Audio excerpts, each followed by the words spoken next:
Vamos a orar, hermanos, por la predicación. Amado Padre, cuán glorioso es poder cantar de tus bondades, Señor. Gracias, Padre, por los instrumentos, por los hermanos que tocan.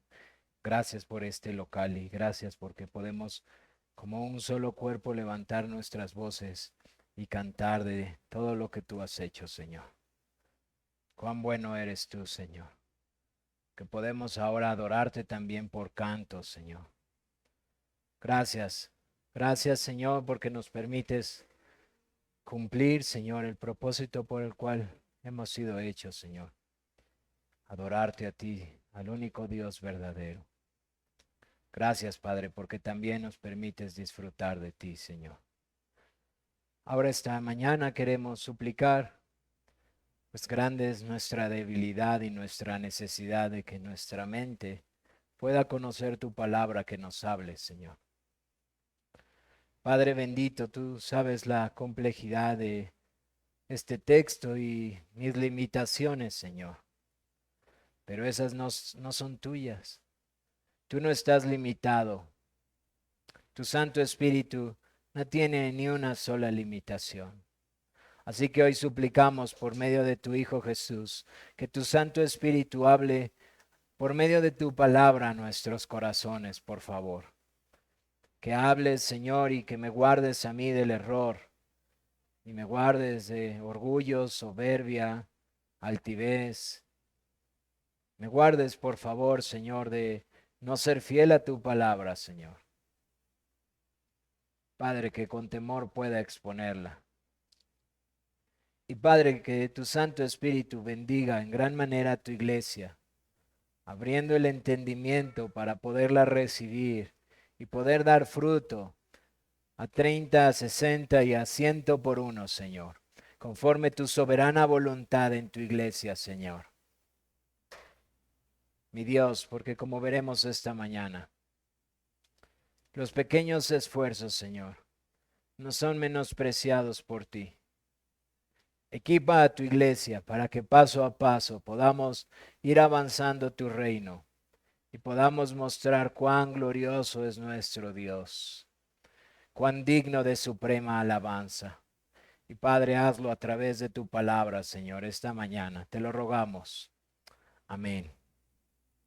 Vamos a ponernos de pie, por favor, para la lectura de la palabra y vamos al capítulo 4 del profeta Zacarías.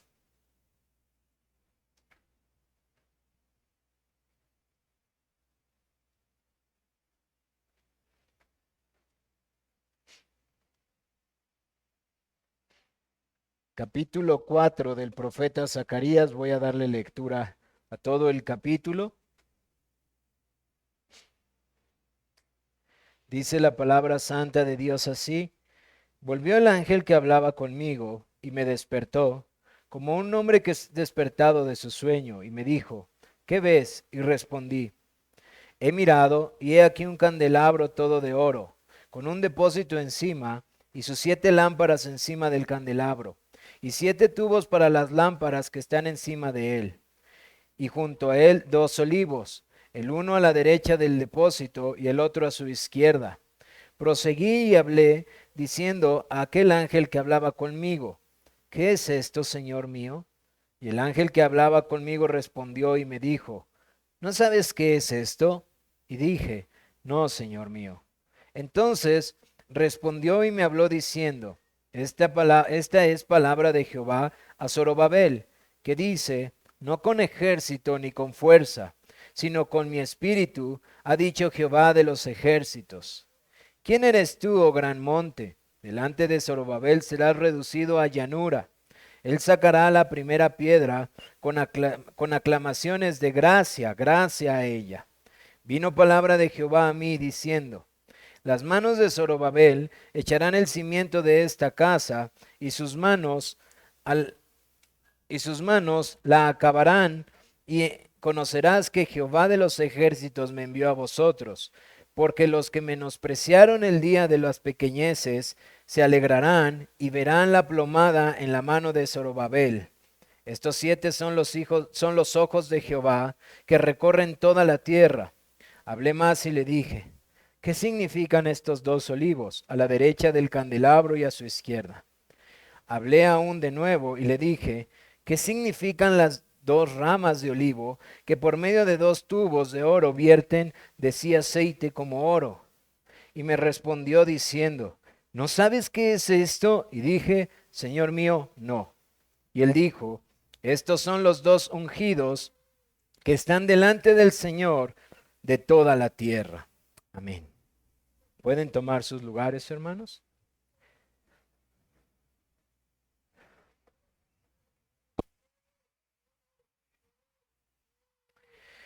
Esta mañana nos encontramos en la quinta de las 8 visiones que recibe el profeta Zacarías.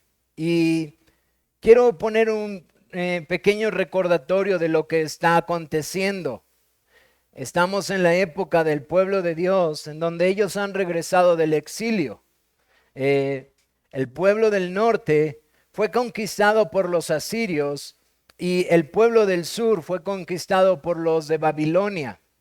Pero ahora ha llegado un imperio más grande, el imperio persa, y ha decidido que los cautivos de Babilonia regresen a sus naciones o a sus pueblos de origen. Esto comenzó con Ciro, tal como lo había profetizado Ezequiel, tal como lo oró Daniel a los 70 años del cumplimiento, que el Señor tuviera misericordia de los cautivos. Así sucedió.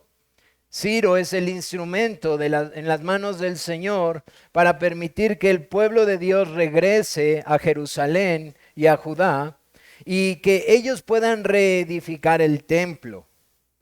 Ha pasado algún tiempo y la labor no ha sido llevada como debería de ser llevada a cabo. El pueblo se está enfrentando a todo tipo de cosas. Por ejemplo, Ageo nos dice que el pueblo ha dejado de ser fiel, que el pueblo está siendo infiel. Ustedes recordarán ese texto en donde Ageo reprende al pueblo porque el pueblo se preguntaba, ¿será acaso ahora el tiempo de edificar la casa del Señor? ¿No será quizás en otro tiempo mientras ellos edificaban sus propias casas? Así que hay infidelidad en el pueblo de Dios, pero no solamente eso. Cuando leemos el capítulo 4 del libro de Nehemías, nos deja ver que también había oposición por parte de, como les decía en alguna ocasión, los que estaban dentro, los samaritanos. Y entonces vemos que hay oposición de adentro y de afuera. También recordaremos que ellos son mandados a reconstruir el templo, pero no tienen los recursos necesarios. Así que hay una inmensa tarea por hacer, reconstruir un templo, pero hay escasos recursos y hay muchas dificultades de adentro y de afuera. Así que todas estas situaciones pueden generar una desesperanza, pueden generar un desánimo para aquellos que quieren hacerlo. Para aquellos que con corazón sincero buscan a Dios, pudiera haber desánimo. Y entonces Zacarías es utilizado junto con el profeta Ageo para animar al pueblo. Zacarías es uno que recibe palabras de aliento para el pueblo, para que el pueblo recuerde que Dios ha tenido misericordia de ellos. Y es así como comienzan las diferentes visiones. Nuestro texto de esta mañana es un texto en donde se entabla una conversación entre el ángel que está hablando con Zacarías y Zacarías, en donde él le pregunta y contesta a Zacarías. Y el desarrollo que tendremos de nuestro texto del capítulo 4 va a ser muy similar al que tuvimos en el capítulo 3. Vamos a ver la visión y sus implicaciones y después vamos a movernos a las aplicaciones a la iglesia de Cristo. Y vamos a detenernos un tiempo considerable en la visión, porque como ustedes se pudieron percatar, es una versión que tiene bastante contenido y una visión que tiene ciertos aspectos complejos, hermanos. Y, por cierto, quiero pedirles que oren por mí. Cuando pasaba una visión, dije, creo que ya entendí esta visión que era la más difícil, y luego viene otra visión y tiene aspectos más difíciles, y luego viene otra visión y viene aspectos más difíciles. Y de verdad, hermanos, tiene aspectos muy difíciles.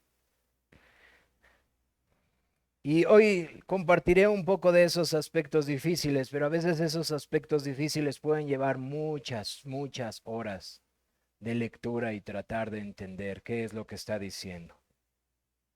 Esta visión en particular, en su última porción, tiene aspectos difíciles que traen cierta complejidad a la predicación de esta mañana.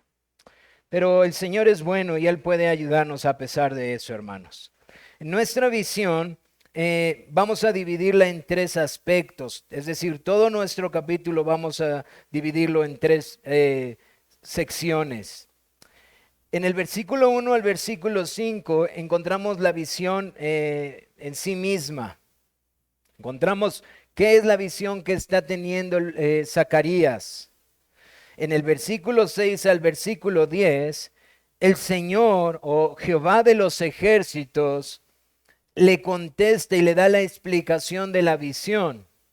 Y del versículo 11 en adelante hasta terminar el capítulo, da unos detalles adicionales dadas las preguntas que le surgen a Zacarías de la visión. Así que vamos a entender estas tres porciones de nuestro texto de esta mañana. Dice en el versículo 1, volvió el ángel que hablaba conmigo. Y ya hemos elaborado un poco al respecto de quién pensamos que es este ángel que está hablando con él. Y dice que hablaba con él y le despertó como uno que ha despertado de su sueño. No quiero entrar mucho en estos detalles, pero de aquí podemos notar dos cosas, hermanos. Una es que eran visiones y no sueños, porque el ángel lo despierta, dice él, como uno que está durmiendo para que ponga atención a la visión que él va a tener. Pero por otro lado, esta es la misma noche en donde ha tenido las otras visiones. Así que nos podemos dar cuenta que la manera en la que las visiones les está teniendo Zacarías, no está dormido, pero lo han llevado a estar en cierto estado, como dice quizás Juan en el libro de Apocalipsis, o como dice el apóstol Pablo, a cierto trance en donde ahora el ángel de Jehová viene y le dice, pon atención a lo que te voy a decir. Y entonces dice que fue despertado como un hombre es despertado de su sueño. Y esto es para atraer la atención e inmediatamente poder traer la visión.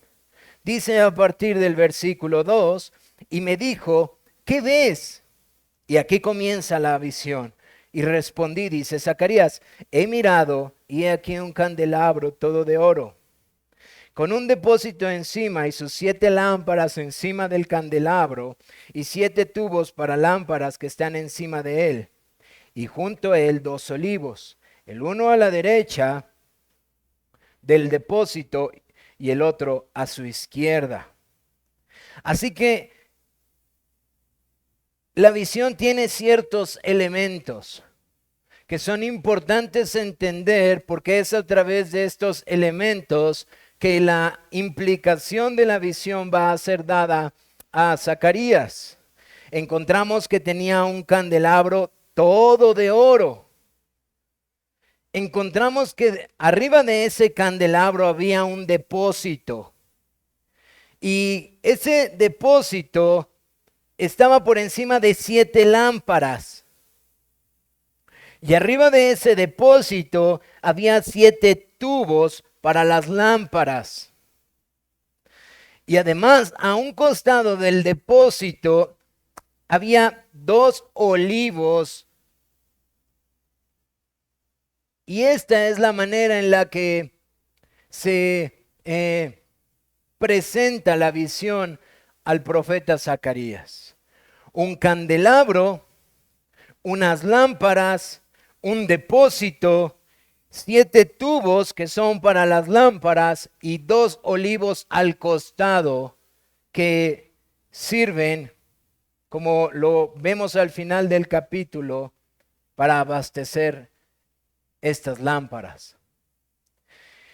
Y uno tiene que inmediatamente preguntarse, ¿qué es lo que está mostrándole el Señor? ¿Dónde encontramos este lenguaje acerca del candelabro? ¿Qué es lo que nosotros tenemos hasta este punto de la revelación en Zacarías, en donde el Señor explica acerca de un candelabro?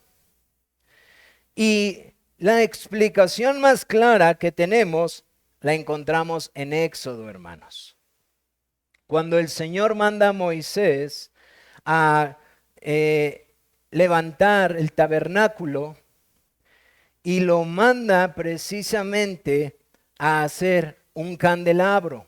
Ahora, vamos de manera muy rápido ahí, hermanos, porque no me quiero detener tanto en la imagen del candelabro, aunque pudiera hacerlo, porque hay mucha enseñanza al respecto de esto a través de la historia de la redención. Éxodo 25 dice en el verso 31, el candelero de oro tiene ese subtítulo, toda esta sección del capítulo 25 de Éxodo. Y nos dice, harás además un candelero de oro puro, labrado a martillo. Se hará el candelero su pie, su caña, sus copas, sus manzanas y sus flores serán de lo mismo. Y saldrán 6 brazos de su lado, 3 brazos del candelero a un lado y 3 brazos al otro lado. 3 copas en forma de flor de almendro en un brazo, una manzana y una flor, y 3 copas en forma de flor de almendro en otro brazo. Una manzana y una flor así en los 6 brazos que salen del candelero. Y en la caña central del candelero, 4 copas en forma de flor de almendro, sus manzanas y sus flores. Habrá una manzana debajo de 2 brazos del mismo, otra manzana debajo de otros 2 brazos del mismo, y otra manzana debajo de los otros 2 brazos del mismo, así para los 6 brazos que salen del candelero. Sus manzanas y sus brazos serán una pieza, y todo ello una pieza labrada de martillo de oro puro, y les harás 7 lamparillas, las cuales encenderás para que alumbren hacia adelante. También sus despabiladeras y sus platillos de oro puro. Así que Moisés es enviado a labrar este candelabro de una sola pieza. Ahora, para los niños que están aquí, quizás ya no saben qué es un candelabro. O quizás lo entienden, porque es un instrumento ya no muy moderno. Pero era una pieza en donde se colocaban velas y se utilizaba para alumbrar. Ahora tenemos lámparas muy sofisticadas, pero en ese entonces este candelabro o candelero era utilizado para alumbrar en el tabernáculo. Y yo no sé si se percataron, pero Moisés no es encargado de hacer solo un candelabro o candelero a como le viniera a mente. No le dice haz las 6, 3 y 3 y en medio una, sino que le da detalles con flores, con manzanas.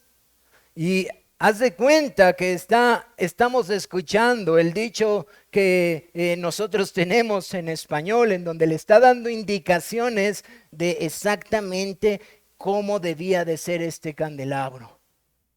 Ahora, hermanos, ustedes se pudieran preguntar, ¿por qué flores y manzanas? Guarden esto en su mente porque es sumamente importante. Hay algo que quería el Señor que recordara cuando el candelabro fuera encendido. Por cierto, nosotros entendemos por el libro de Números que era el trabajo del sacerdote encender constantemente el candelabro.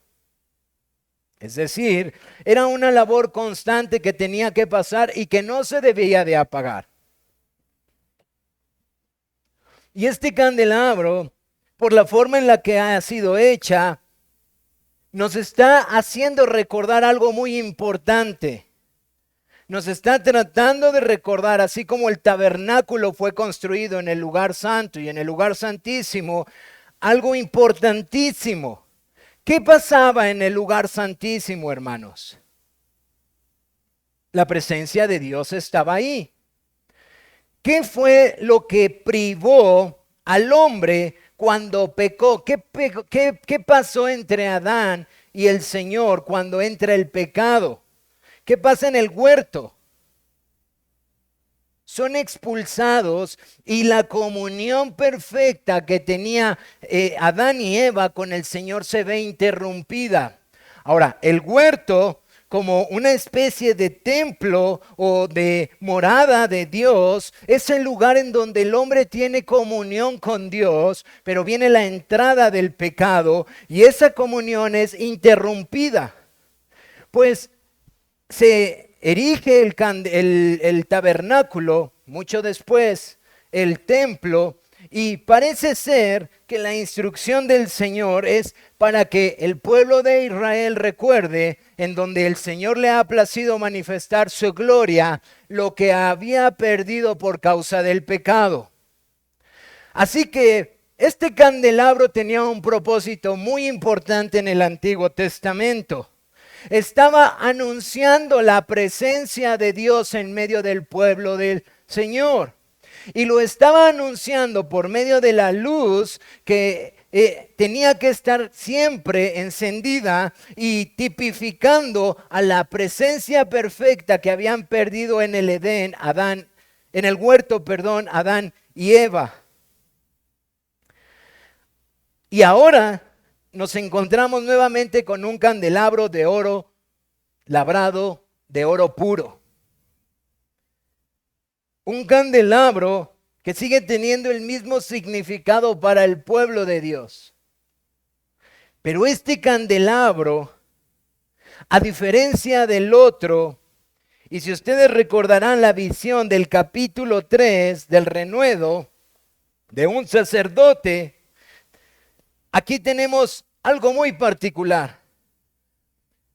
Pareciera que este candelabro está siendo puesta una imagen a Zacarías como lo que ahora nosotros en nuestro tiempo diríamos ya fue automatizado. Es decir, ya no va a necesitar a alguien que esté suministrando el aceite. Porque tenemos dos olivos que son la fuente de donde viene el fruto que produce el aceite de olivo y los tenemos a un costado de este depósito que está encima del candelabro. Y tenemos estas 7 lámparas que están alumbrando, pero que son suministradas a través del depósito que es llenado por los olivos y que son suministradas constantemente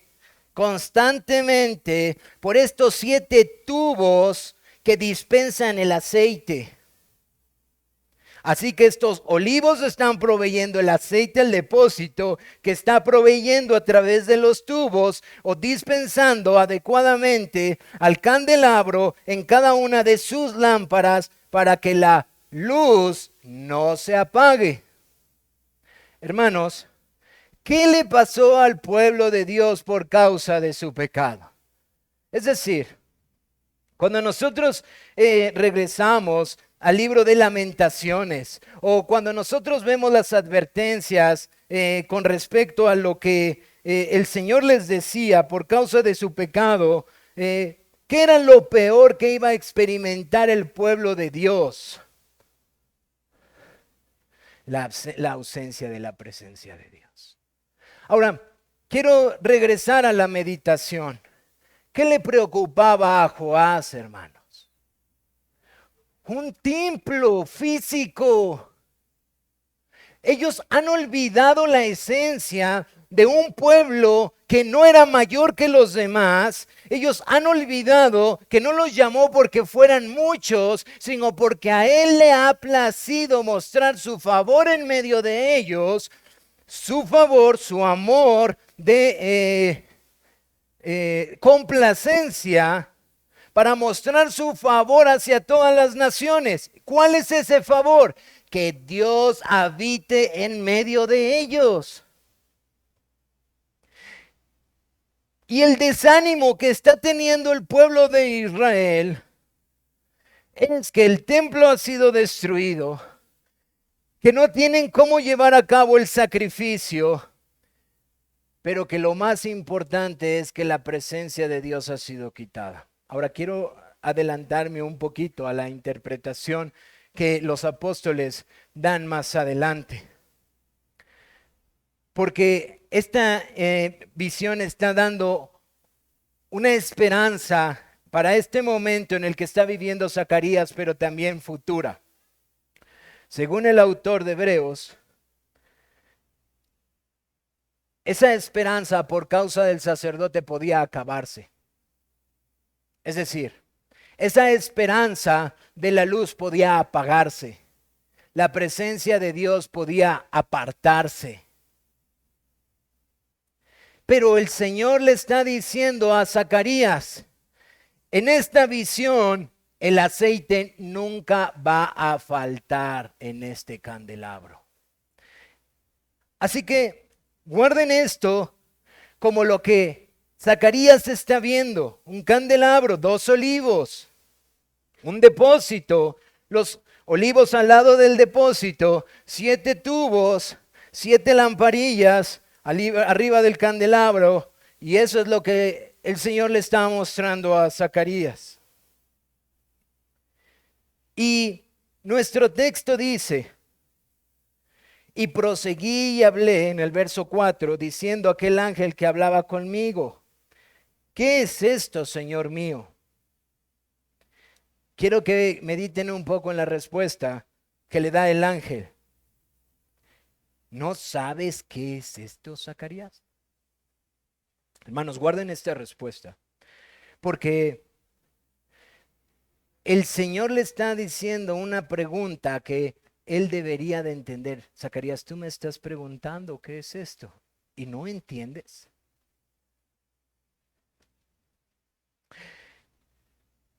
Es como si el Señor está diciendo: esto debería de estar en tu mente por mi palabra. ¿No lo entiendes? Pero el Señor es muy amoroso, muy paciente con Zacarías. Zacarías honestamente dice: no, Señor mío, no sé qué sea. Y continúa nuestro texto con la explicación.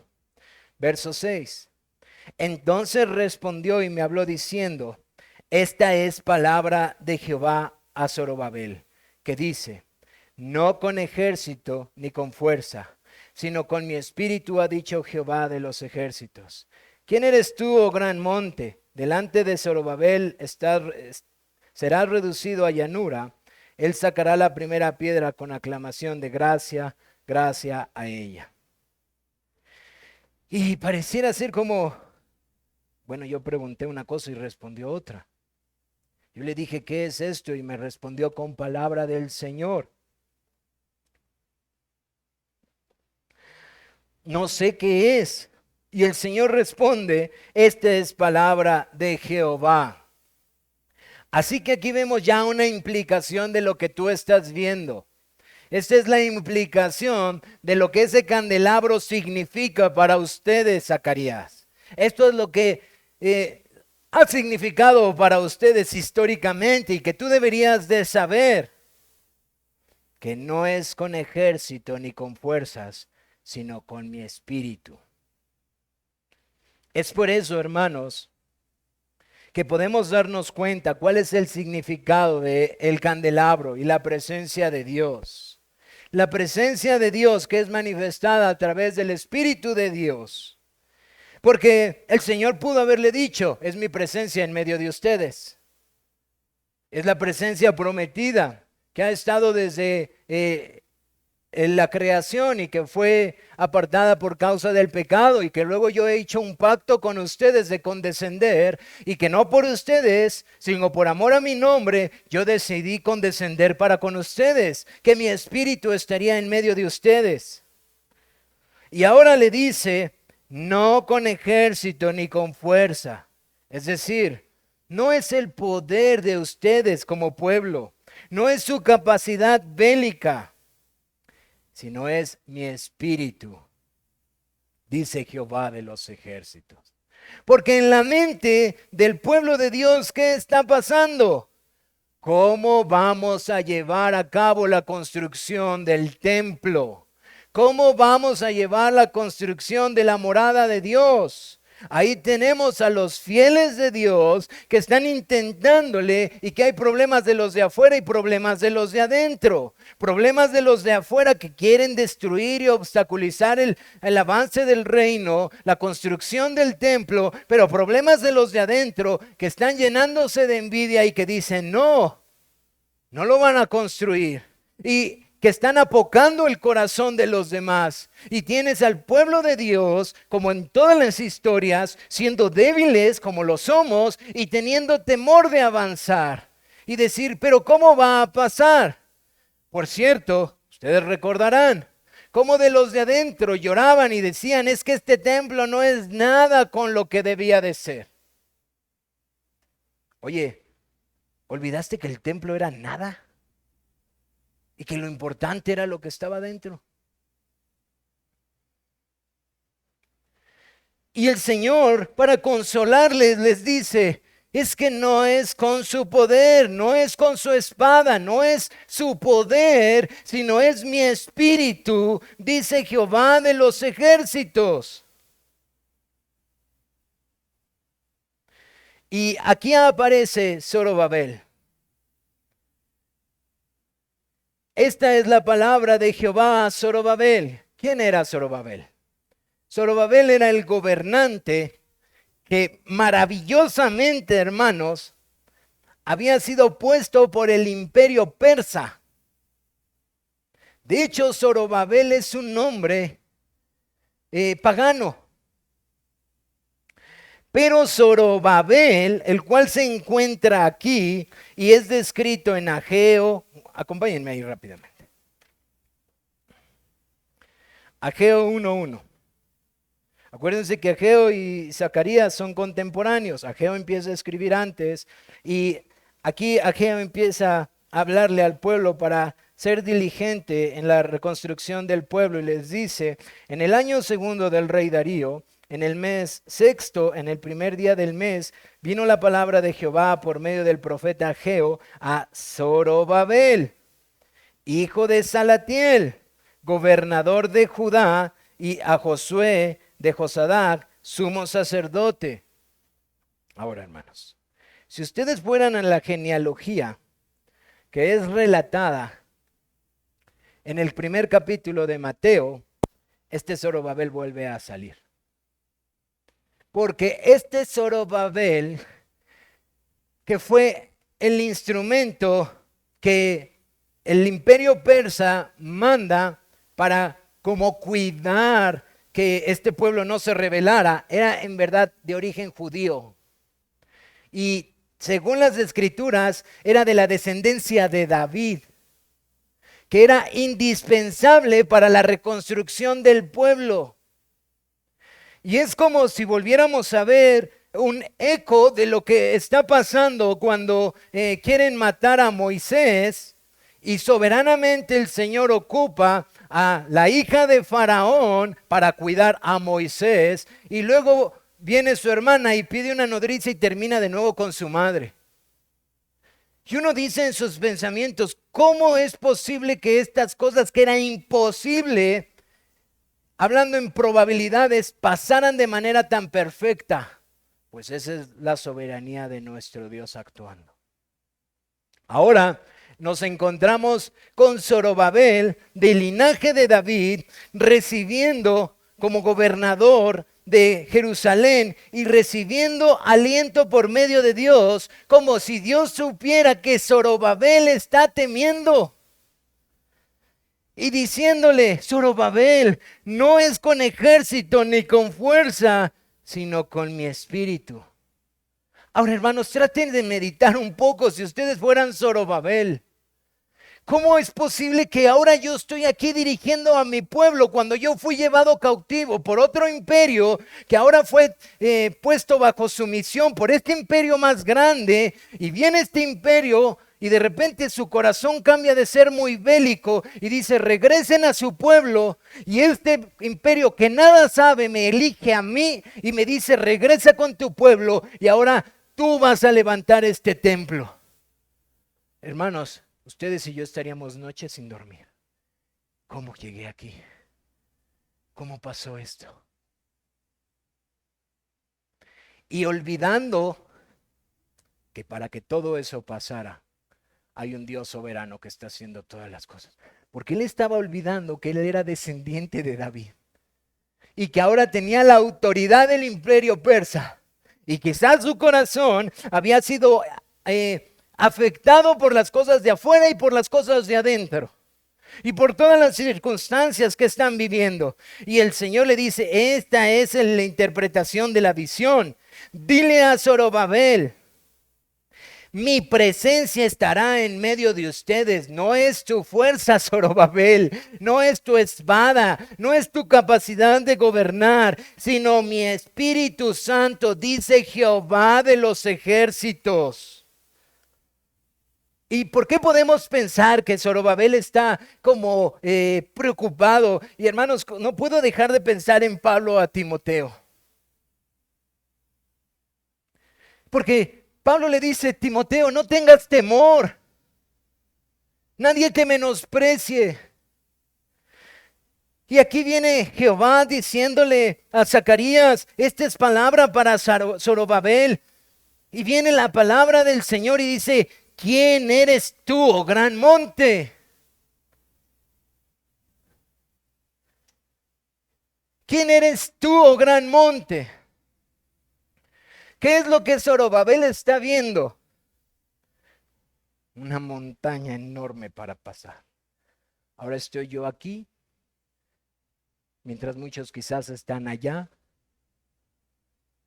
Y ahora yo tengo que reedificar el templo, un trabajo santo, pero no hay dinero, el pueblo no quiere. Estos hombres que están a nuestro alrededor no dejan de amenazarnos que nos van a atacar. Tu pueblo tiene temor. Todos los que están a mi alrededor están atemorizados. Y levantaste un sacerdote para llevar a cabo un sacrificio. ¿En dónde? ¿Cómo vamos a establecer el culto? ¿Cómo vamos a reedificar tu casa? Un gran monte delante de Zorobabel. Y el Señor le dice: Zorobabel, calma, ese monte será una llanura.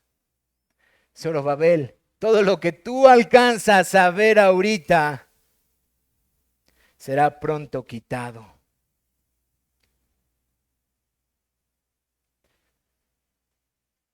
Las dificultades de la indiferencia que hablaban Ageo, de las oposiciones de las cuales Nehemías describe en su libro, les dice el Señor: pronto esto se quitará, Zorobabel, pero no es por tu fuerza, no es por tu espada, sino por mi Santo Espíritu. Ahora, yo no sé, hermanos, si ustedes están recibiendo el aliento que uno recibe cuando ve esto, pero es precioso saber que la promesa, me estoy adelantando a las implicaciones, que la promesa de lo que perdió Adán por causa del pecado empieza a ser cada vez más clara y más clara y más clara y más clara. Y cosas de las que está hablando aquí en esta profecía y que también Joel está hablando van tornándose cada vez más y más claras para el pueblo de Dios. De hecho, le dice, en esta visión le dice: y él sacará la primer piedra con aclamaciones de gracia, gracia a ella. Otra traducción que puede ser un poco más fácil de entender, porque la expresión de este es compleja en cómo está estructurada, y sacará la piedra angular entre gritos, diciendo, Dios la bendiga, Dios la bendiga. ¿Por qué creo que esta traducción es más fiel a lo que está diciendo el Señor? Parece ser que la dificultad del texto es tan grande, hermanos, que los intérpretes que han pasado al texto a nuestros idiomas o a muchos idiomas han tenido que tomar una u otra postura de interpretación. Aunque son nuestra Biblia, voy a decir muchas cosas muy rápido porque no quiero perderlos ahí. Nuestra Biblia es una interpretación textual, es decir, es tratando de ser literal y no es una interpretación dinámica, es decir, haciendo una interpretación. No obstante, la dificultad del idioma y del texto ha forzado a que los intérpretes que transcribieron tomaran una postura. ¿Y cuál es la postura que parece ser que los que están haciendo Reina Valera la están tomando? Pues parece ser que están tomando una postura del antiguo Medio Oriente en donde había una tradición de tomar la primer piedra de la reconstrucción de la antigua edificación. Ahora, todo esto, hay muchísimos textos históricos que lo avalan. Históricamente, cuando había una reconstrucción, debido a que algo había sido destruido, era como una celebración o algo de lo cual alegrarse, tomar la primer piedra de la edificación pasada. Por lo tanto, Reina Valera está tomando esta interpretación diciendo que Zorobabel cumpliría esta especie de ritual en donde él tomaría la primer piedra y la pondría, y por eso dice gracia, gracia, como en adoración a Dios. Solo hay un pequeño detalle con eso. Para el tiempo en la que Zacarías está diciendo esto de la visión que él recibe, los cimientos ya fueron puestos. Entonces, históricamente, al tiempo de lo que el Señor está diciendo que Zorobabel está haciendo, no cuadraría con lo que está aconteciendo históricamente, porque ese evento ya pasó mucho antes de que Zacarías esté recibiendo esta profecía para Zorobabel. Zorobabel ya no iba a poner esa primer piedra. Zorobabel iba a edificar el templo sobre los cimientos que han sido puestos. Es más probable que la expresión que está teniendo el original, en vez de decir la primer piedra, sea la piedra principal o la piedra angular, como en el hebreo lo toma también en los Salmos. Y que lo que más bien está diciendo es que él tendrá el privilegio de retomar la obra de la construcción, la cual será bendita por Dios para que termine. Yo creo, hermanos, que esa interpretación hace más honor al texto y al contexto histórico. Que Dios le está diciendo a Zorobabel, tú tomarás la piedra principal o angular y la pondrás, y Dios bendecirá la obra que va a hacer a través de ti de terminar el segundo templo. Y entonces el Señor le está diciendo a Zorobabel en el versículo 9, y las manos de Zorobabel echarán el cimiento de esta casa, y sus manos la acabarán, y conocerá que Jehová de los ejércitos me envió a vosotros. Porque los que menospreciaron el día de las pequeñeces se alegrarán y verán la plomada en la mano de Zorobabel. Estos son los ojos de Jehová. Estos 7 son los ojos de Jehová que recorren toda la tierra. Así que la implicación del candelabro, que es la presencia de Dios, el Señor está diciendo, es por medio de mi presencia, que es la tercera persona de la divinidad, el Espíritu de Dios, que Zorobabel va a llevar a cabo el propósito para el cual fue llamado, que es reconstruir el templo, terminar la obra.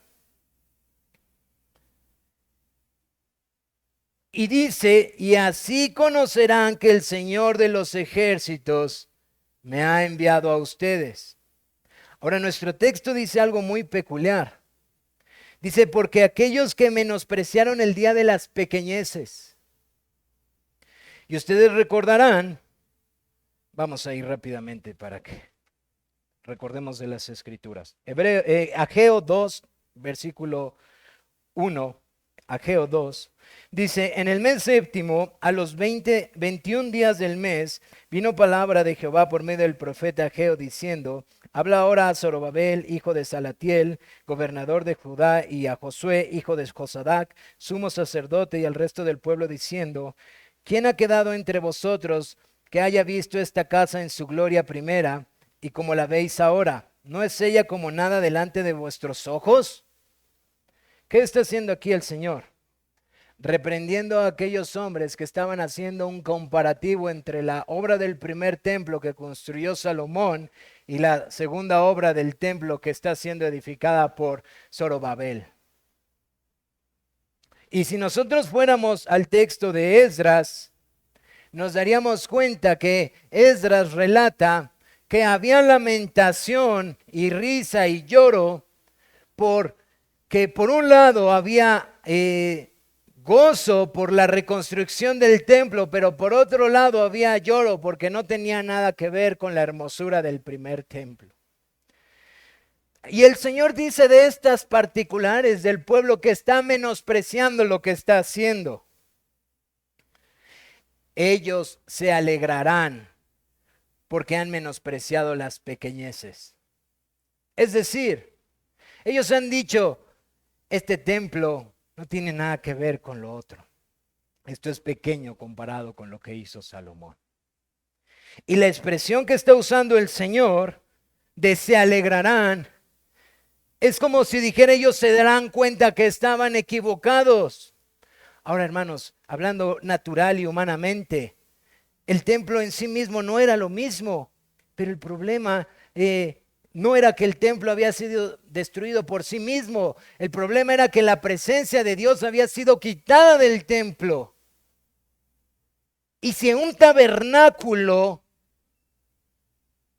hecho de instrumentos que perecían fue de gran gozo, ¿no podía ser este templo nuevamente de gran gozo para el pueblo de Dios? Pero tristemente ellos estaban menospreciando las pequeñeces. Pero el Señor dice, y ellos se alegrarán. Estos, los 7, son los ojos de Jehová que recorren toda la tierra. Y esta frase, hermanos, la hemos visto antes. Es como si sellara la implicación de lo que aquel candelabro significa para la visión que está teniendo Zacarías con respecto de lo que tiene que decirle a Zorobabel, de cómo su espíritu iba a estar en medio de ellos y nunca se iba a acabar. Es sellada como con esta expresión que nos deja ver algo importante. Los 7 son los ojos de Jehová que recorren toda la tierra. Es decir, Zorobabel, Jehová de los ejércitos, es omnisciente y es omnipotente. Es como si el sello y este es Dios que todo lo conoce. Y este es Dios que conoce a aquellos que lo minimizan y que sabe el temor que hay en tu corazón y conoce que esta montaña es grande para ti. Él es Jehová y los ojos de Jehová recorren toda la tierra y lo saben todo. ¿Por qué temes, Zorobabel?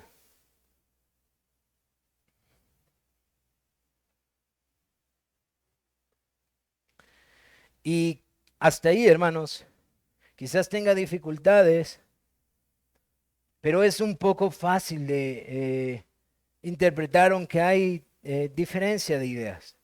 La dificultad mayor está en la siguiente sección, en los detalles adicionales, del versículo 11 al versículo 14. Zacarías entonces responde, dice, Y hablé más y dije, ¿qué significan estos dos olivos a la derecha del candelabro y a su izquierda? Y hablé de nuevo, y hablé aún de nuevo y le dije, ¿qué significan las dos ramas de olivo que por medio de dos tubos de oro vierten de sí aceite como oro? Así que Zacarías recibió la interpretación y la implicación, diciendo, esta es la implicación para Zorobabel, pero pareciera ser que Zacarías es curioso como alguno de nosotros, y dice, ¿y qué hay de estos dos olivos? ¿Qué hay de estos dos olivos, Señor? Y el Señor responde en el verso 13, y me respondió diciendo, ¿no sabes qué es esto? Y otra vez, hermanos, pareciera que él debería de saber algo que no está entendiendo. Pero Zacarías dice, Señor mío, no sé qué son. Y el Señor le contesta, estos son los dos ungidos que están delante del Señor de toda la tierra. Hermanos, esta es la complicación, ténganme mucha paciencia aquí. Estos son los dos ungidos que están delante del Señor de toda la tierra. Yo no sé si más adelante hay una parte más dividida en interpretación que esta, pero hasta ahorita esta ha sido la más compleja. La expresión nuevamente trae ya una interpretación en Reina Valera. Literalmente, esta frase que se utiliza en la Biblia, no solo aquí, sino en Isaías 5:1 y en otros textos, literalmente dice, y estos son los hijos del aceite. Así dice literalmente. Y estos son los dos hijos del aceite. Pero nuestra interpretación o nuestra traducción ya le dio un significado. Cambió la palabra hijos, estos dos hijos, y la cambia por el significado de dos ungidos. Pero en el hebreo la palabra ungido no existe ahí. ¿Qué es lo que está pasando? Históricamente, una gran parte de los teólogos han concordado que estos dos ungidos es Josué y Zacarías. O sea, el sacerdote Josué y el gobernante Zacarías. Y la razón de esto es tratarlo de unir a lo que el texto nos está diciendo en el momento histórico en el que está viviendo, que estos dos están sirviendo como el instrumento del Espíritu de Dios para llevar a cabo la obra a la que Dios los ha llamado. Incluso de aquí ustedes escucharán que la mayoría de los teólogos consideran que Zacarías es considerado como un renuevo o un retoño del que hablaba en el capítulo 3. Y que Josué como sacerdote y Zacarías como rey están fungiendo como los dos oficios que fueron interrumpidos desde la creación, como lo fue la comunión con Dios, que era Adán, rey, sacerdote y profeta, y que después vemos en Melquisedec, que era sacerdote, rey, y que después vemos en Hebreos, que es un tipo de Cristo. Ahora, es muy convincente esa postura, hermanos, que estos dos olivos pudieran ser Josué y Zacarías, y que estos dos ungidos se está refiriendo a estos dos ministerios o estos dos hombres que fueron equipados por el Espíritu de Dios. La única razón por la cual no me convence es que hay que darle un cambio radical al origen del hebreo. Y yo creo que se está haciendo por una situación de poder dar una interpretación en el contexto histórico. Pero hay otra interpretación que también es muy interesante de analizar y quiero que la escuchen. Según la visión y la pregunta de Zacarías, estas dos ramas de olivo están vertiendo aceite.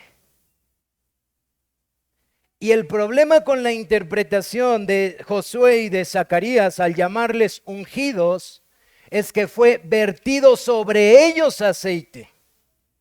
Es decir, el significado cambia drásticamente sobre instrumentos que se vierte aceite o sobre instrumentos que están vertiendo el aceite.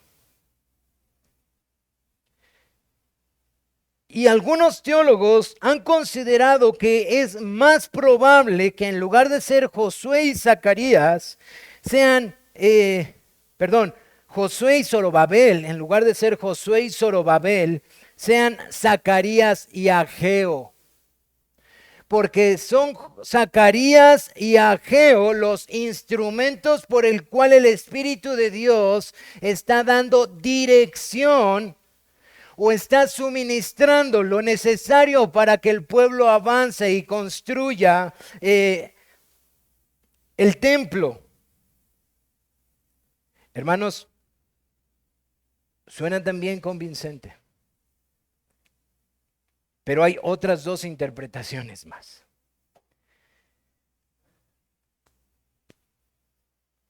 Calvino, al cual respeto muchísimo por su interpretación, hace algo muy saludable. Él simplemente dice que son dos personas o elementos que se encuentran al lado del candelabro de la presencia de Dios, en los cuales está fluyendo la bendición para el pueblo de Dios. Es decir, él no puede determinar qué es uno o qué es otro. Hay una cuarta que para mí parece más convincente, hermanos, y que toma un poco de lo que están diciendo algunos de estos teólogos y la vuelve un poco más robusta, que es la palabra profética y el Espíritu de Dios, estos dos elementos que están virtiendo sobre el pueblo de Dios. ¿Por qué considero que esto es, a mi pensar, después de estudiarlo, más apropiado? Por una aplicación que vamos a ver que hay en el Nuevo Testamento del cumplimiento de esta visión, pero también porque tiene que ver con lo que la gran mayoría dice con respecto al ministerio de Zacarías y de Ageo. Era la palabra profética, uno de estos instrumentos que no iba a detenerse para ayudar al pueblo de Dios a perseverar. Es decir, es uno de los elementos que está fluyendo aceite de oro para que la luz del candelabro no se apagara, para que la presencia de Dios estuviera ahí. La palabra dada a los profetas. Pero es también el Espíritu de Dios que no se detendría y que iba a invertir, iba a capacitar con poder al pueblo de Dios para llevar a cabo la tarea que tenía que llevar en primera instancia a Zorobabel y en última instancia al pueblo de Dios. Ahora el texto termina ahí. Estos son los dos ungidos, que literalmente dice, estos son los dos hijos del aceite que están delante del Señor de toda la tierra.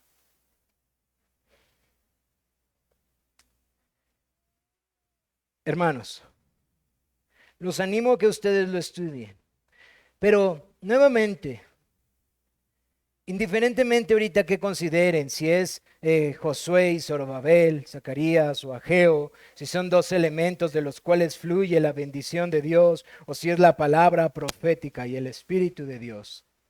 Lo que el Señor le está diciendo a Zacarías, es que estos dos hijos del aceite iban a vertir constantemente su bendición para que la luz nunca se apagara.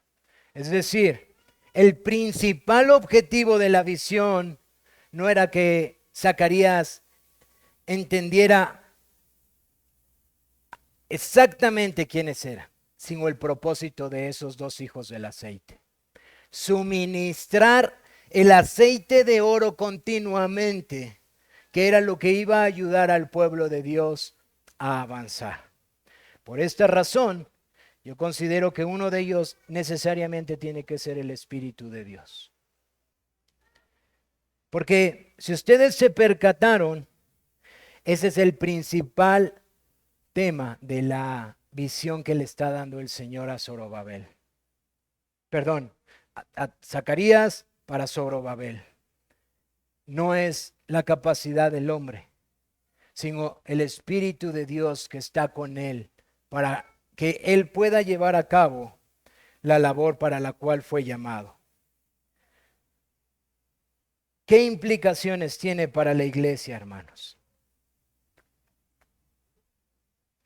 No puedo detenerme en todas, hermanos, pero quiero llevarlas a alguna de ellas. Yo espero que ustedes puedan ver el cumplimiento de esta visión en la venida de nuestro Señor Jesucristo y en su ascensión. ¿Qué quiero decir con esto, hermanos? Traten de no disasociar todo lo que está pasando en el Antiguo Testamento. El pueblo de Dios ha sido llamado a una labor, establecer su reino. Bueno, esa gran comisión está establecida desde el Génesis. Adán tenía la gran comisión de llenar la tierra y sojuzgarla. Viene el pecado, la presencia es apartada, pero después de eso, el pueblo sigue teniendo una gran comisión, establecer el reino de Dios. Y viene la caída y viene la promesa, una simiente de la serpiente y una simiente de la mujer, que aplastaría la simiente de la serpiente, que causó que el hombre saliera de este lugar y lograra este propósito. Eso lo vamos a ver a lo largo de toda la historia de la redención.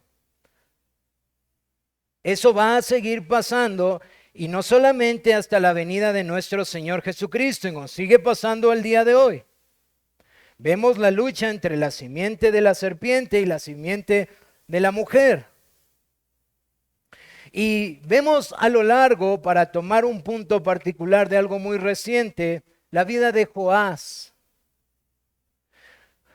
Un hombre que no puede hacerlo por sus fuerzas. Un hombre que yerra haciéndolo, intentando establecer un reino de un Dios santísimo, diciendo voy a hacerlo externamente. Y eso nos lleva a reflexionar mucho en el actuar del hombre cuando trata por medio de sí mismo de reconciliarse con Dios. Pero el Señor ha demandado al hombre lo mismo. El Señor le ha pedido que establezca su reino. Y vemos a través del libro de los jueces cómo eran embestidos con poder por el Espíritu de Dios para cumplir un propósito. Y luego vemos cómo los reyes son ungidos por Dios para cumplir un propósito.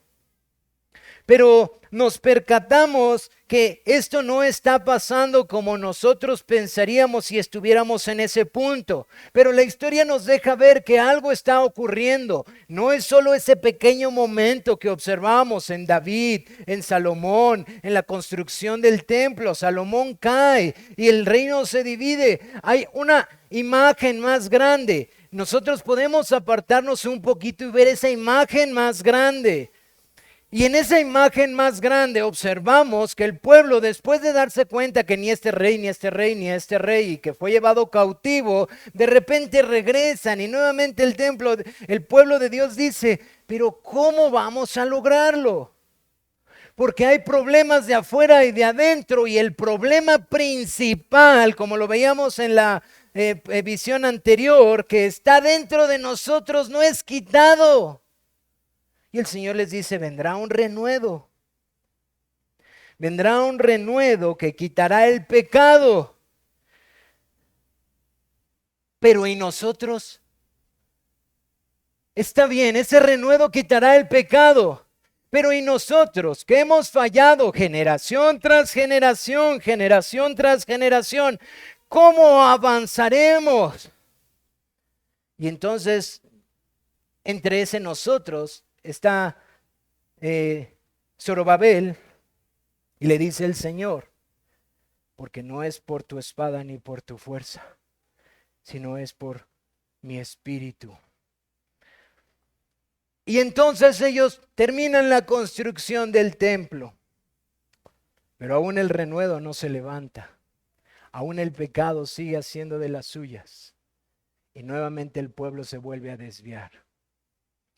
Pero al tiempo preciso, hermanos, al tiempo preciso, se presenta un hombre que está anunciando el camino del Señor, llamando a los pecadores al arrepentimiento. Y este hombre está bautizando en un río. ¿En el río o en el mar? No me acuerdo dónde está Juan el Bautista. En un río. Y está bautizando Juan el Bautista. Y ve venir a un hombre. Y Juan el Bautista se sorprende de ver quién es el que viene.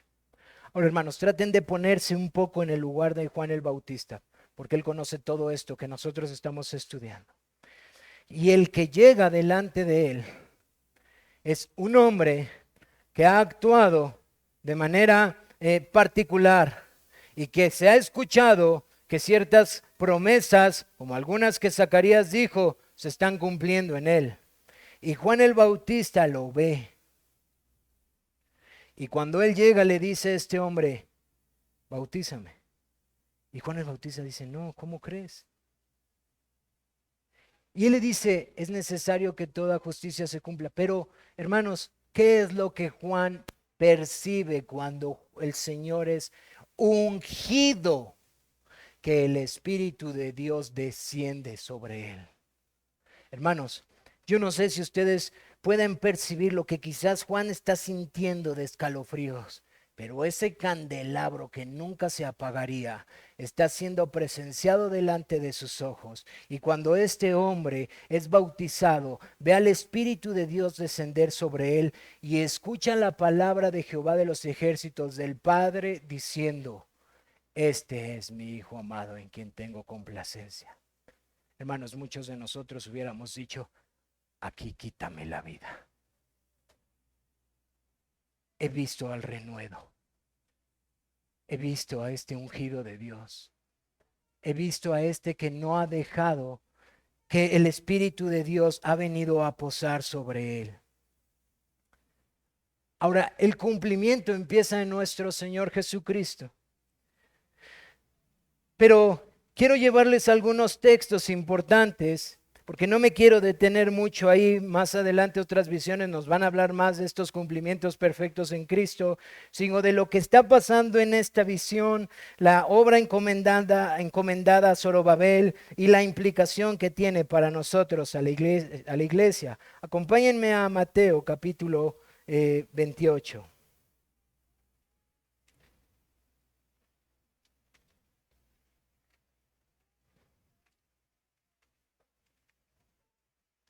Este texto es conocido como el texto de la Gran Comisión. Y dice en el verso 19, bueno, desde el verso 16 dice, pero los 11 discípulos se fueron a Galilea, al monte donde Jesús les había ordenado. Esto es después de la resurrección. Dice, y cuando le vieron, le adoraron, pero algunos dudaban, y Jesús se acercó y les habló diciendo, toda potestad me es dada en el cielo y en la tierra. Por lo tanto, id y haced discípulos de todas las naciones, bautizándolos en el nombre del Padre y del Hijo y del Espíritu Santo, enseñándoos que guarden todas las cosas que os he mandado. Y he aquí yo estoy con vosotros todos los días hasta el fin del mundo.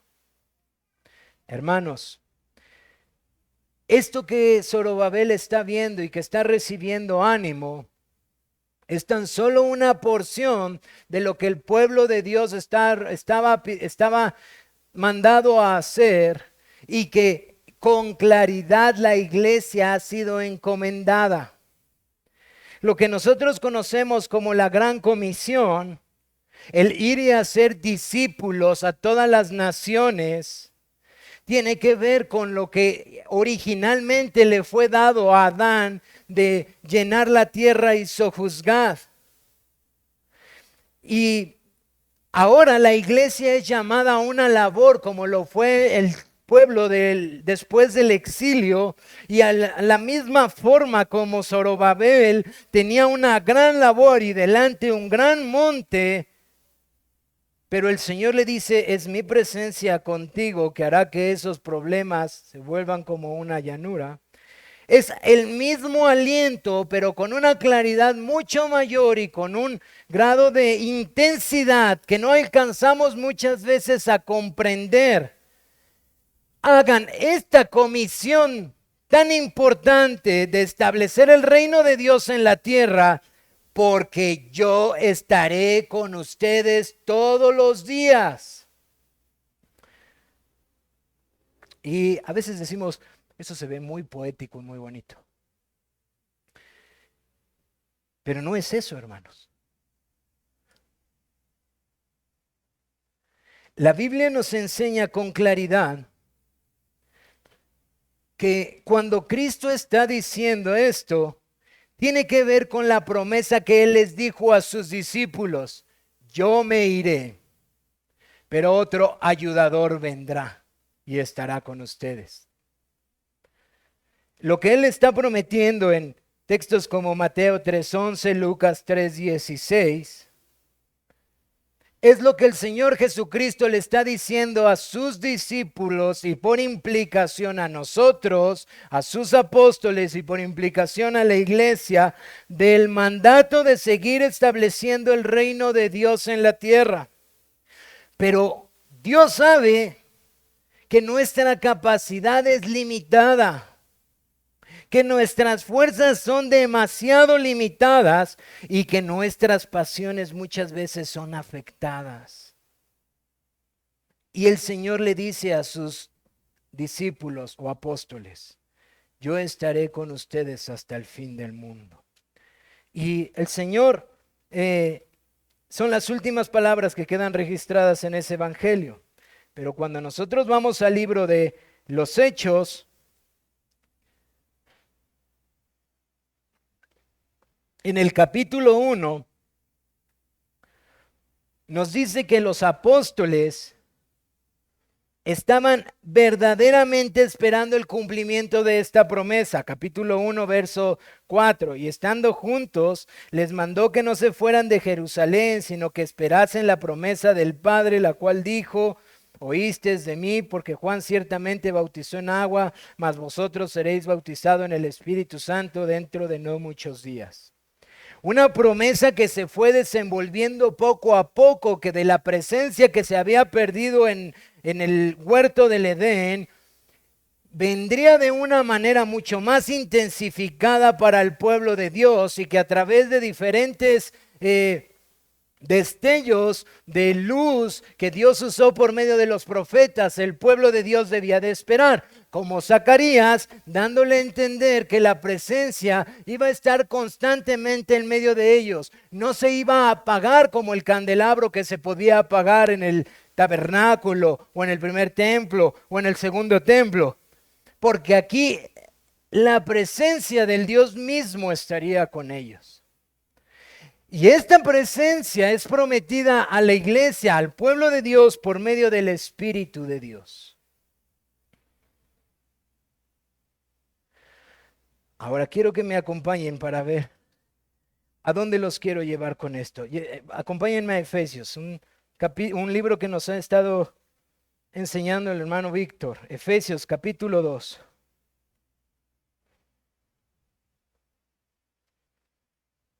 Versículo 19 al 22 voy a leer. Así que ya no sois extranjeros ni advenedizos, le está diciendo Pablo a los creyentes en Éfeso, sino conciudadano de los santos y miembros de la familia de Dios, edificado sobre el fundamento de los apóstoles y profetas, siendo la principal piedra del ángulo Jesucristo mismo, en quien todo el edificio va bien coordinado, va creciendo para ser un templo santo en el Señor, de quien vosotros también son juntamente edificados para morada de Dios en el Espíritu. Hermanos, yo no sé si ustedes puedan relacionar lo que está usando el lenguaje que el apóstol Pablo está utilizando con el lenguaje de los profetas. Pero el apóstol Pablo está diciendo que estos creyentes ahora son el fundamento, un fundamento puesto sobre la cual esta piedra angular, que es Cristo, se está edificando un templo. Pero este templo no se está edificando de bloquecitos, no tiene una belleza externa. Estos bloques somos tú y yo, hermanos, como piedras vivas, en donde el Señor ha edificado este templo o morada de Dios, en la que Él moraría por su Espíritu. Hermanos, es sumamente precioso ver que lo que Zacarías está viendo con respecto al ánimo, el aliento que le está dando a Zorobabel, no es ni la mitad de lo que la iglesia ha recibido. No es ni la mitad de lo que Pablo está explicando con claridad de lo que es la iglesia. Es verdad, Zorobabel y el pueblo de Dios fueron capacitados por el Espíritu, aquellos artesanos, para construir un segundo templo. Pero hay un tercer templo, hermanos, que ha sido edificado sobre una piedra angular, que es Cristo. Y esta piedra angular, alrededor de ella se está edificando un templo.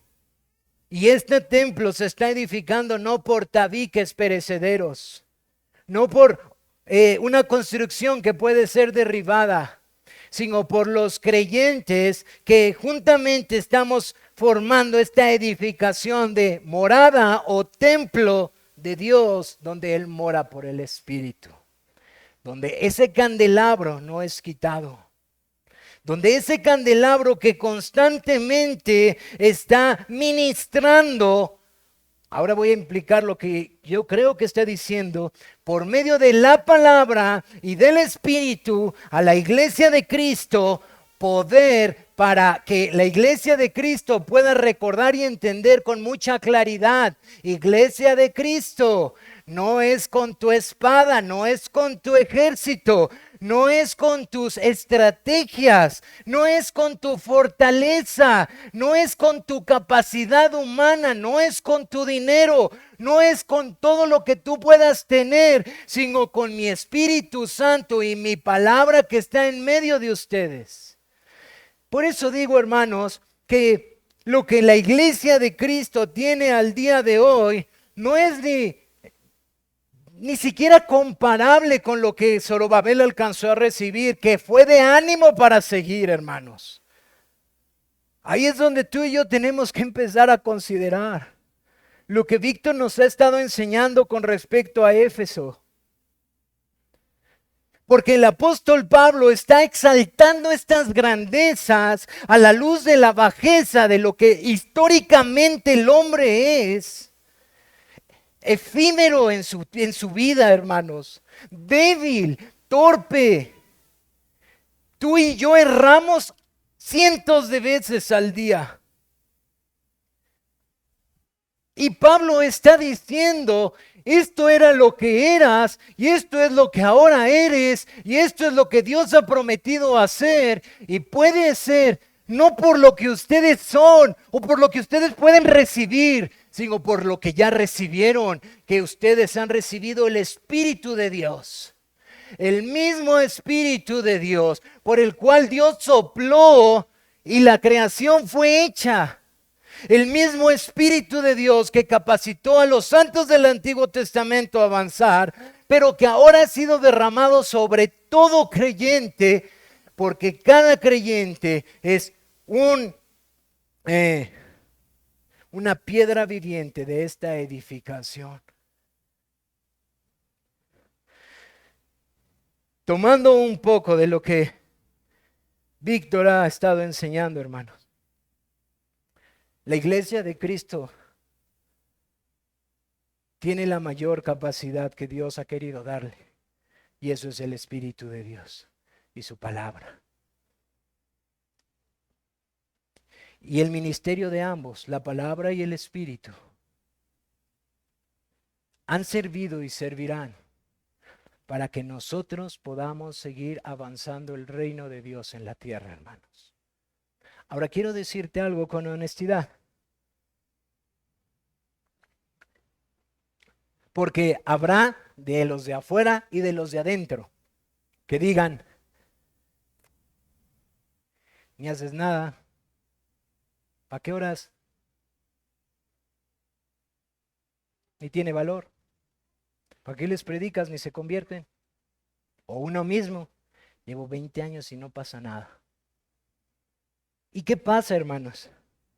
Menospreciamos las pequeñeces y pensamos que no pasa nada, porque no alcanzamos a ver cómo el Señor está obrando.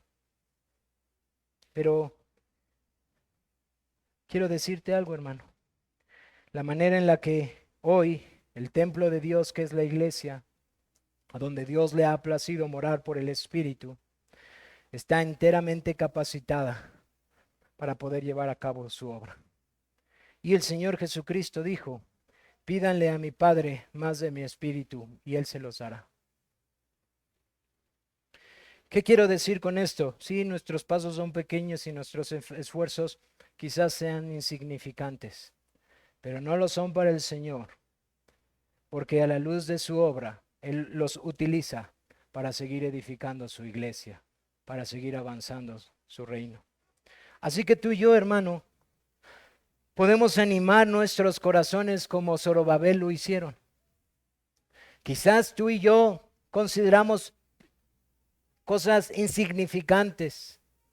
Han sido 20 años quizás para algunos compartirle a sus hijos, quizás más. Han sido 10 años de esta iglesia de predicar el evangelio en las calles. Han sido tantos esfuerzos que parecieran ser a la luz de la vida nada insignificantes. Pero el Señor dice, y se alegrarán, porque no es por su fuerza ni su poder, sino por su Santo Espíritu que mora en medio de nosotros. Hermano, la obra de nuestro Dios, aunque es el soberano, son esos 7 ojos que contemplan toda la tierra, esa omnisciencia y esa omnipresencia.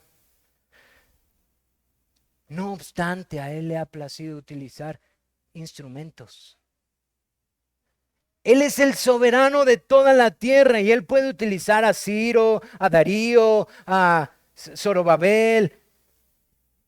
Hermanos, lo que quiero que entiendas esta tarde es que tu corazón sea animado porque nuestro soberano Dios le ha placido utilizar estos instrumentos de barro frágiles, en los cuales su Espíritu Santo mora haciendo cosas que le glorifican a Él y no a nosotros. Por eso Pablo podría decir, por tanto, me glorío en mi debilidad. Es una realidad que tú y yo somos débiles. Es una realidad que nuestros esfuerzos al predicar el Evangelio son pequeños e insignificantes. Pero es una realidad que a Dios le ha placido utilizar esos pequeños e insignificantes para desplegar su poder y su gloria y avanzar su reino. Eso no ha pasado solamente ahorita, hermanos. Eso ha pasado desde que el Señor le plació que su Espíritu Santo viniera. Ahora, si estás desanimado, yo te invito, dale la vuelta a Hechos y contempla lo que Pedro pudo hacer en el poder del Espíritu de Dios. Un Pedro que había negado a Cristo, un Pedro que se había acobardado, un Pedro que no quería constantemente reconocer su debilidad y que el Señor tenía que enseñársela una y otra vez, pero que verdaderamente amaba a su Señor. Y vemos a un Pedro que en algún momento se atemorizó con una sirviente, ahora predicándole a cientos de miles de personas y diciendo, arrepentíos, arrepentíos. Mi hermano, tú y yo hemos sido capacitados para hacer lo mismo. Tomemos ánimo, porque la obra del Espíritu Santo está sobre nosotros también. Y oremos al Señor para que la palabra de Dios y el Espíritu Santo sigan avivando nuestros corazones para cumplir el propósito para el cual Dios nos ha llamado. No desmayemos. Pero amigo, solo quiero decirte esta tarde, perdón ya, considera a este Dios que todo lo ve. Porque si algo puedo decirte esta tarde, que estos 7 ojos que todo lo ven, están observando tu corazón y tus pensamientos. Y están observando por qué esta misma tarde no caes rendido a sus pies pidiendo misericordia. Él sabe en tu corazón por qué te rehusas a creerle. Ninguno de nosotros lo sabemos, pero estos 7 ojos que todo lo ven, saben perfectamente qué hay en tu corazón para seguir rechazando a Cristo. Quiero suplicarte, corre a sus pies, suplicando misericordia. Porque si Él viene hoy, vas a ser juzgado por no venir a Cristo. Arrepiéntete y pon tu fe en el Señor Jesús, amigo. Eso es lo que te llama Dios. Y ten temor en tu corazón, porque Él sí sabe por qué esta tarde no lo haces. Vamos a terminar aquí.